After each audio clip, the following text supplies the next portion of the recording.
Hello दोस्तों, नमस्कार। स्वागत है आपका आपके अपने YouTube channel wifi exam point में। फ्रेंड्स, इस वीडियो में कवर किया है जो एनसीईआरटी की मृदा जो टॉपिक है ज्योग्राफी में, उससे संबंधित प्रश्नों को। ये प्रश्न काफ़ी इम्पोर्टेंट हैं और प्रत्येक प्रतियोगी परीक्षा में इनमें से प्रश्न पूछे जाते हैं। फ्रेंड्स, अगर आपने इस वीडियो को शुरू से अंत तक देख लिया तो आपके इस टॉपिक से संबंधित जो भी प्रश्न परीक्षा में पूछे जाते हैं वो गलत नहीं होंगे। तो चलिए दोस्तों, देखते हैं पहला प्रश्न। फ्रेंड्स, अभी तक आपने अगर हमारा चैनल सब्सक्राइब नहीं किया है तो आप इसको सब्सक्राइब कर लें और बेल का आइकन को प्रेस कर दें, जिससे हमारी आने वाली वीडियो की सभी नोटिफिकेशन आपको सबसे पहले मिल सकें। तो चलिए दोस्तों, देखते हैं मृदा से संबंधित प्रश्न। पहला प्रश्न है, निम्नलिखित में से कौन से कारक मृदा निर्माण को प्रभावित करते हैं? कमेंट के रूप में फ्रेंड्स आप इसका आंसर स्वयं भी दे सकते हैं। तो दोस्तों, इसका जो आंसर होगा वह होगा, यानी उच्च बच भी होता है, वनस्पति, जलवायु और समय, ये सभी मृदा निर्माण को प्रभावित करने वाले कारक हैं। तो हमारा आंसर सही हो जाएगा इस प्रश्न का ई, उपरोक्त सभी। देखते हैं इससे संबंधित कुछ महत्वपूर्ण फैक्ट कि मृदा सेल मलबा और सामग्री का सम्मिश्रण होती है जो पृथ्वी की सतह पर विकसित होती है। निर्माण को, यानी कह सकते हैं इसमें थोड़ा फ्रेंड्स गलत लिख गया है, यहाँ पे लड़का हो गया है। इसके निर्माण को प्रभावित करने वाले कारक जो है मृदा निर्माण के, वो निम्नलिखित हैं। यहाँ पे मृदा होगा फ्रेंड्स, उच्चावच जनक सामग्री, जलवायु, वनस्पति तथा अन्य जीव रूप, समय एवं मानवीय क्रियाएं, ये सभी कारक जो हैं मृदा निर्माण को प्रभावित करने वाले हैं। तो आप इनको जरूर नोट डाउन कर लें और याद कर लें। नेक्स्ट है प्रश्न नंबर 2, निम्नलिखित में से कौन से मृदा के घटक हैं? तो फ्रेंड्स, खनिज, ह्यूमस, जल, वायु या उपरोक्त सभी। तो फ्रेंड्स, इसका जो सही आंसर होगा वह भी डी होगा, उपरोक्त सभी, यानी सभी कारक इसके लिए मृदा के घटक हैं। मृदा के घटक जो होते हैं फ्रेंड्स, कण, ह्यूमस, जल तथा वायु होते हैं। इनमें से प्रत्येक की वास्तविक मात्रा जो होती है मृदा के प्रकार पर निर्भर करती है। मृदा में ये घटक कम या ज़्यादा मात्रा में हो सकते हैं, जबकि कुछ मृदाओं में इन घटकों का संयोजन भिन्न प्रकार से हो सकता है, यानी किसी का 2% है, किसी का 3% है, यानी इसमें भिन्न भिन्न मात्रा इनकी हो सकती है इनके घटक के रूप में, इनके मृदा के निर्माण में। नेक्स्ट है प्रश्न नंबर 3, भारत का सबसे व्यापक और सर्वाधिक उपजाऊ प्रकार कौन सा है? यानी कौन सी मृदा सबसे ज़्यादा उपजाऊ है भारत में? तो फ्रेंड, इसका जो आंसर होगा वह होगा बी, जलोढ़ मृदा। जलोढ़ मृदा फ्रेंड्स भारत में सर्वाधिक क्षेत्रफल पर पाई जाती है और ये सबसे उपजाऊ मृदा है। जलोढ़ मृदा उत्तरी मैदान और नदी घाटियों के जो विस्तृत भागों में जो फैले हैं उनमें पाई जाती है और ये देश के कुल क्षेत्रफल का लगभग 40% भाग को ढके हुए हैं। और जलोढ़ मृदा जो है फ्रेंड्स ऊपर गहन कृषि, इनके ऊपर जो गहन कृषि की जाती है, यानी बहुत अच्छी तरीके से इस पर पैदावार होती है। तो फ्रेंड्स, देखते हैं नेक्स्ट प्रश्न, प्रश्न नंबर 4, निम्नलिखित कथनों में से कौन से कथन सत्य हैं? तो फ्रेंड्स, इसका जो आंसर होगा वह होगा डी, उपरोक्त सभी। इसके जो सभी आंसर सही होंगे, पहले पढ़ लेते हैं फ्रेंड्स। इसका जो कथन है कि जलोढ़ मृदा प्राय प्रायद्वीपीय प्रदेश में पूर्वी तट की नदी डेल्टा और नदियों की घाटियों में पाई जाती है। जलोढ़ मृदा में पोटास की मात्रा अधिक पाई जाती है। प्रतिवर्ष बालू के द्वारा, ये बालू लिख गया फ्रेंड्स, बालू के द्वारा निक्षेपित होने वाली नई जलोढ़ मृदा को खादर कहते हैं। तो ये तीनों ही सही हैं। तो इसका जो आंसर होगा फ्रेंड्स वह डी होगा। जलोढ़ मृदा के गठन के संबंध में फ्रेंड्स कुछ यहाँ पर हैं फैक्ट। जलोढ़ मृदा गठन में बलुई दोमट से चिकनी मिट्टी की प्रकृति पाई जाती है इसमें, और इसमें पोटास की मात्रा अधिक और फास्फोरस की मात्रा कम पाई जाती है। किसमें? जलोढ़ मृदा में। जलोढ़ मृदा प्रायद्वीपीय प्रदेश में पूर्वी तट की नदियों, डेल्टा और नदियों की घाटियों में पाई जाती है। नेक्स्ट है प्रश्न नंबर 5, रेगुर किस मृदा को कहते हैं? इंपॉर्टेंट प्रश्न है, अक्सर परीक्षा में पूछा जाता है। तो फ्रेंड्स इसका काली मृदा, लैटराइट मृदा, जलोढ़ मृदा या पीट मृदा या उपरोक्त में से कोई नहीं। तो फ्रेंड्स इसका जो आंसर होगा वह होगा ए, काली मृदा।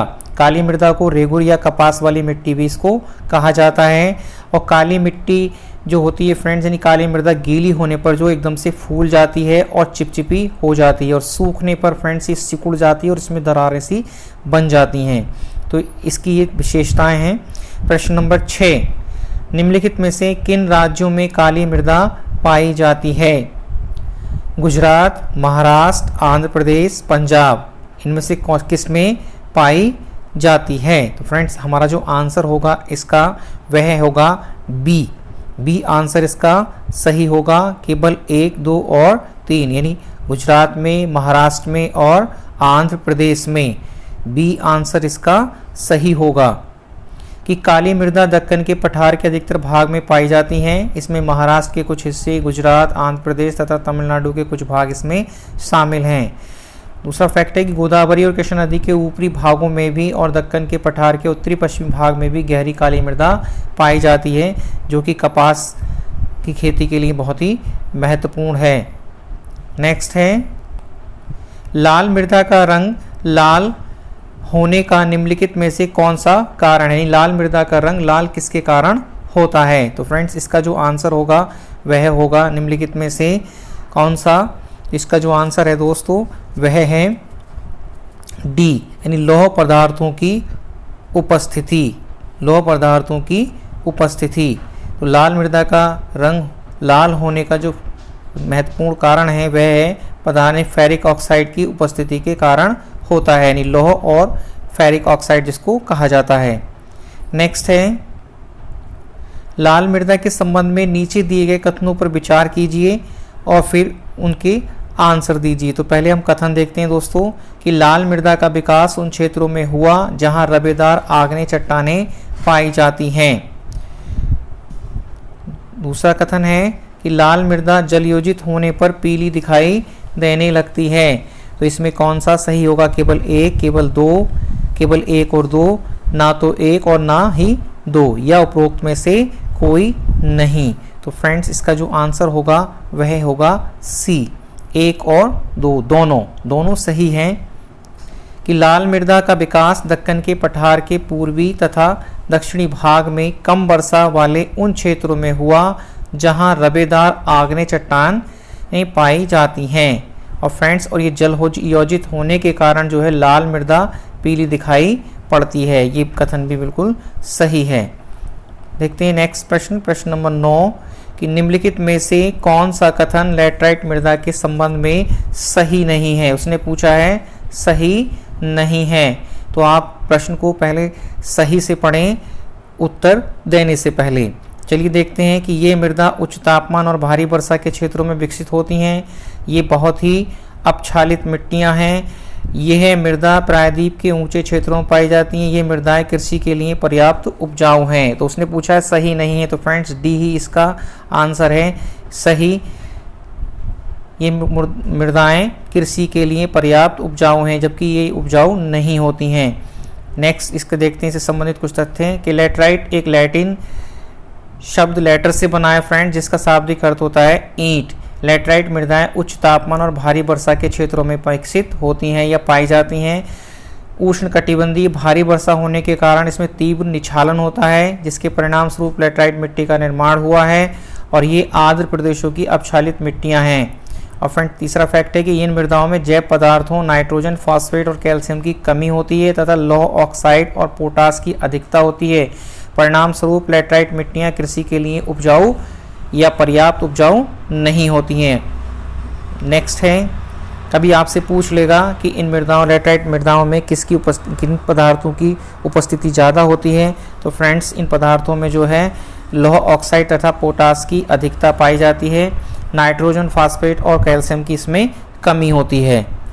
नेक्स्ट है प्रश्न नंबर 10, काजू की खेती के लिए निम्नलिखित में से कौन सी मृदा उपयुक्त है? तो फ्रेंड्स काजू की मिट्टी के लिए लैटराइट मृदा उपयुक्त होती है। तो हमारा इसका आंसर हो जाएगा डी, लैटराइट मृदा फ्रेंड्स कहाँ पाई जाती है? तमिलनाडु, आंध्र प्रदेश और केरल में काजू की खेती के लिए जो है ये मृदाएं उपयुक्त हैं। लवण मृदाओं में किन खनिज पदार्थों का अनुपात अधिक होता है? तो फ्रेंड्स किन मृदाओं का, लवण जो मृदाएं होती हैं किन पदार्थों का अनुपात उसमें अधिक होता है? तो इसका आंसर हो जाएगा डी, यानी उपरोक्त तीनों का, सोडियम का भी, पोटास का भी और मैग्नीशियम का भी। लवण मृदाओं को ऊसर मृदाएं भी कहते हैं फ्रेंड्स, और लवण मृदाओं में सोडियम, पोटेशियम और मैग्नीशियम का अनुपात अधिक होता है, अतः ये अनुवर होती हैं, इसमें किसी प्रकार की वनस्पति नहीं उगती है। नेक्स्ट है, किसका उपयोग करके मृदा की लवणता एवं क्षारीयता को कम किया जा सकता है? तो फ्रेंड्स जिप्सम का उपयोग करके हम इसको समस्या को समाधान कर सकते हैं। मिट्टी की क्षारीयता एवं लवणता, इस तरीके से पूछ सकता है प्रश्न कि मिट्टी की क्षारीयता एवं लवणता की समस्या से निपटने के लिए निम्नलिखित में से किसका प्रयोग किया जाएगा? तब भी हमारा आंसर होगा जिप्सम। और ये समस्या विशेष रूप से जो है पंजाब और हरियाणा के हरित क्रांति वाले जो क्षेत्र हैं उनमें अधिक दिखाई पड़ती है, तो हमारा इसका आंसर हो जाएगा डी, यानी मिट्टी की लवणता को दूर करने के लिए जिप्सम का उपयोग किया जाता है। प्रश्न नंबर 13, मृदा आबकर्षण लिख गया फ्रेंड्स, यहाँ अवकर्षण होगा। अवकर्षण क्या है? ये अच्छा प्रश्न है, तो इसका जो आंसर क्या होगा फ्रेंड्स कि मृदा की उर्वरता में ह्रास, मृदा की उर्वरता में वृद्धि, मृदा का पीएच मान 6 से 7 के बीच होना, मृदा में ह्यूमस की मात्रा कम हो जाए, या उपरोक्त में से कोई नहीं। तो फ्रेंड्स इसका जो आंसर होगा वह ए ही होगा कि मृदा की उर्वरता में ह्रास या कमी। देखते हैं इससे संबंधित कुछ फैक्ट कि मृदा अवकर्षण का तात्पर्य मृदा की उर्वरता में ह्रास है। नंबर 2, दूसरा फैक्ट है इसका कि मृदा आकर्षण की दर भू आकृतिक पवनों की गति तथा वर्षा की मात्रा के अनुसार एक स्थान से दूसरे स्थान पर भिन्न हो सकता है, यानी वर्षा और गति पवन के आधार पर अलग अलग इनमें जो है भिन्नता देखी जा सकती है। नेक्स्ट है 14 नंबर, उत्खात भूमि का विकास किस प्रकार की मृदा अपर्दन के कारण होता है? तो किस उत्खात भूमि का निर्माण जो किस प्रकार की मृदा के अपर्दन के कारण होता है? तो फ्रेंड्स वह होता है अवनालिका अपर्दन। अब देखते हैं कि अवनालिका अपर्दन होता क्या है।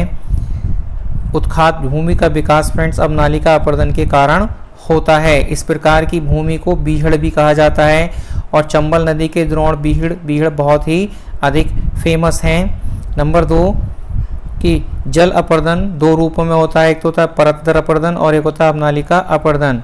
परत दर अपर्दन जो होता है फ्रेंड्स वह समतल भूमियों पर मूसलाधार वर्षा के बाद होता है, और ये अपर्दन जो होता है फ्रेंड्स बहुत ही हानिकारक होता है। इसमें मिट्टी की ऊपरी उपजाऊ परत कट जाती है, और मिट्टी की जो उपजाऊ परत है वह कटने के बाद में मिट्टी अनुपजाऊ हो जाती है। अवनालिका जो अपर्दन होता है फ्रेंड्स वह तीव्र ढालों के ऊपर होता है। वर्षा से गहरी हुई अवनालिका, यानी जब वर्षा होती है तो ढालनुमा जगह पर जब ये होता है फ्रेंड्स तो वहाँ पर नाली सी बन जाती हैं और कृषि भूमि को छोटे छोटे टुकड़ों में खंडित कर देती हैं, जिससे वे कृषि के लिए अनुपयुक्त हो जाती हैं। मान के चलिए कि जैसे पर्वत है तो पर्वत के पास से ये अवनालिकाएँ बन जाती हैं और यहाँ से छोटे छोटे भागों में जो उपजाऊ परत है वह कट करके बह चली जाती है। तो फ्रेंड्स ये थे मृदा से संबंधित कुछ महत्वपूर्ण प्रश्न। वीडियो आपको कैसी लगी फ्रेंड्स आप कमेंट में ज़रूर बताएं। वीडियो अच्छी लगी हो तो इसको लाइक करें और अपने फ्रेंड के साथ इसको शेयर करें, क्योंकि फ्रेंड्स ये वीडियो बहुत अच्छी है, आपको इससे काफ़ी हेल्प मिलेगी। मुझे उम्मीद है फ्रेंड्स ये वीडियो आपको ज़रूर पसंद आई होगी। अगर पसंद आई हो तो फ्रेंड्स इसको ज़रूर शेयर करें, और हमारे चैनल को अगर आपने सब्सक्राइब नहीं किया तो आप इसको सब्सक्राइब करें। ऐसी एक अच्छी वीडियो में आपसे फिर मिलते हैं, तब तक के लिए फ्रेंड्स जय हिंद, नमस्कार।